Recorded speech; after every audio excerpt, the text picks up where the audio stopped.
जय जिने दोस्तों, आज मैं आपके सामने हाजिर हूं आपके जैसे कुछ अपने इन्वेस्टर्स और क्लाइंट्स के क्वेश्चन आंसर्स को लेकर के। उनके कुछ सवाल हैं जिसका मैं आंसर दूंगी। हो सकता है कि आपके मन में भी सेम सवाल चल रहे हों इन्वेस्टमेंट करने से पहले।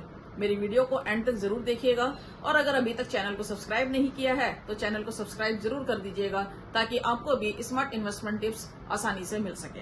दोस्तों, एक इन्वेस्टर ने लिखा है कि मैं SIP स्टार्ट तो करना चाहता हूं, इक्विटी और डेट में कितना एलोकेशन होना चाहिए। ये अक्सर मेरे इन्वेस्टर्स पूछते हैं और मैं उनका सिंपल जवाब देती हूं, आपकी जो भी एज है, सपोज अगर आपकी 40 एज है, आप उसको 100 से माइनस करें। 100 माइनस 40 इज इक्वल टू 60।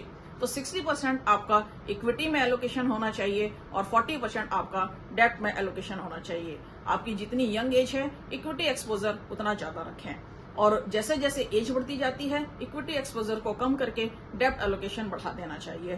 तो शायद मैं आपको क्लियर कर पा रही हूं। आप अपने एज के अकॉर्डिंग इक्विटी और डेप्ट में आसानी से समझ पाएंगे कि आपको किस में ज्यादा एलोकेशन रखना है और किस में कम एलोकेशन रखना है।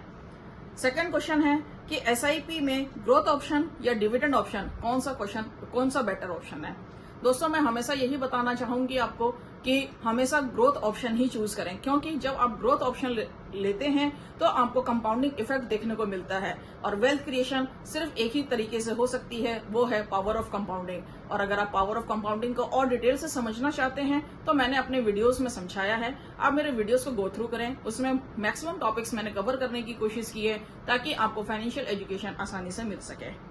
थर्ड क्वेश्चन है, एक इन्वेस्टर बताते हैं कि उनकी एज है 45, उनके 2 बच्चे हैं स्कूल गोइंग और उनकी वाइफ है होम मेकर।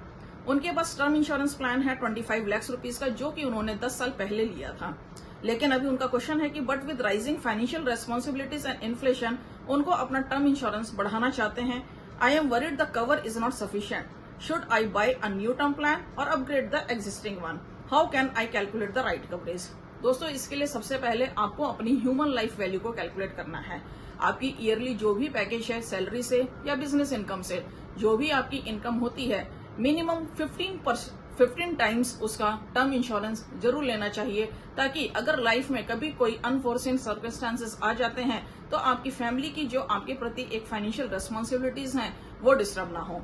क्योंकि इन्होंने 10 ईयर्स पहले 25 लाख रुपीज का टर्म इंश्योरेंस लिया है, जो कि आज की डेट में सफिशिएंट नहीं है, तो उनको अपना टर्म इंश्योरेंस बढ़ा लेना चाहिए। क्योंकि ऑलरेडी एक टर्म इंश्योरेंस उनकी चल रही है तो उसमें वो अपडेट तो नहीं कर पाएंगे, लेकिन उनको एक नया टर्म इंश्योरेंस लेना चाहिए और अपनी खर्चों को भी देख लेना चाहिए कि उनके स्कूल के जो स्कूल गोइंग बच्चों की जो एजुकेशन है उसकी में कितनी कॉस्टिंग जाती है।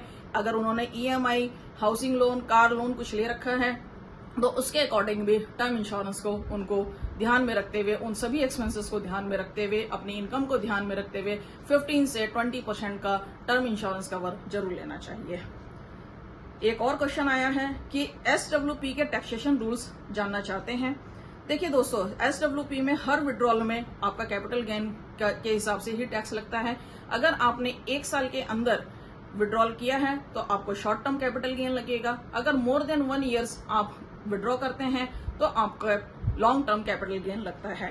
दोस्तों, इक्विटी और डेब्ट फंड्स के लिए टैक्स रूल्स थोड़े से अलग होते हैं, इसलिए किसी भी फाइनेंशियल प्लानिंग से पहले टैक्स का ध्यान जरूर रखें और अपने फाइनेंशियल एक्सपर्ट से जरूर सलाह लें। जरूर उनसे पूछें कि वो जो भी इन्वेस्टमेंट कर रहे हैं या इन फ्यूचर जब भी वो उसको विड्रॉ करेंगे तो क्या टैक्सेशन लगेगा।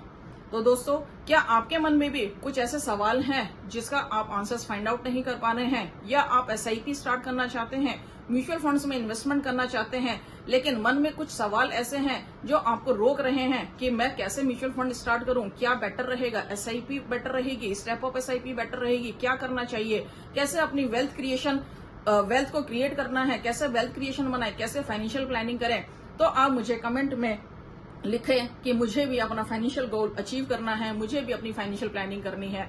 और जो भी आपके मन में सवाल हैं आप उसको कमेंट में लिख करके मुझे बताएं। मैं पूरी कोशिश करूंगी कि आपके सवाल का भी जवाब मैं आपको अपने वीडियो के के थ्रू दे सकूं।